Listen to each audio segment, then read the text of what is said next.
ಸಮಸ್ಯೆ ಅನ್ನೋದು ಮನುಷ್ಯನಿಗಲ್ಲದೆ ಮರಕ್ಕೆ ಬರೋದಿಲ್ಲ ಅಂತ ಹೇಳ್ತಾರೆ.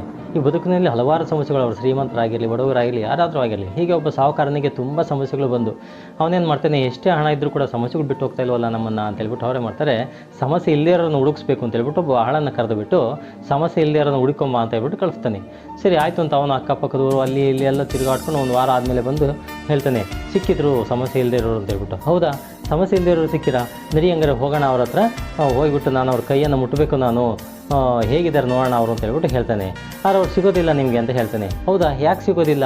ಏಕೆಂದರೆ ಅವ್ರು ಮಣ್ಣೊಳಗೆ ಮಲಗಿದ್ದಾರೆ ಅಂತ ಹೇಳ್ತಾನೆ. ಅಂದರೆ ಅವನ ಅರ್ಥ ಸತ್ತು ಹೋಗಿದ್ದಾರೆ ಅಂತ ಅರ್ಥ. ಅಂದರೆ ಸಮಸ್ಯೆ ಬದುಕಿರತಕ್ಕಂಥವ್ರು ಎಲ್ಲರಿಗೂ ಕೂಡ ಸಮಸ್ಯೆ ಇದೆ. ಯಾವುದೇ ಸಮಸ್ಯೆ ಬರ್ದಂಗೆ ಇಲ್ಲಿರತಕ್ಕಂಥವ್ರು ಯಾರೂ ಕೂಡ ಇಲ್ಲ. ಅದಕ್ಕೆ ಸಮಸ್ಯೆಗಳು ಬಂದಾಗ ನಾವು ಧೈರ್ಯದಿಂದ ಎದುರಿಸಬೇಕು, ಮುನ್ನುಗ್ಗಬೇಕೇ ಹೊರತು ನಾವು ಸಮಸ್ಯೆಗಳಿಗೆ ಎದುರಿ ಹೋಗಬಾರ್ದು. ಸಮಸ್ಯೆಗಳನ್ನು ಇಲ್ಲದೇ ಇರತಕ್ಕಂಥವ್ರನ್ನ ಹುಡುಕೊಂಡು ಹೋಗಬಾರ್ದು. ವಿಡಿಯೋ ಇಷ್ಟ ಆಗಿದ್ದರೆ ಶೇರ್ ಮಾಡಿ.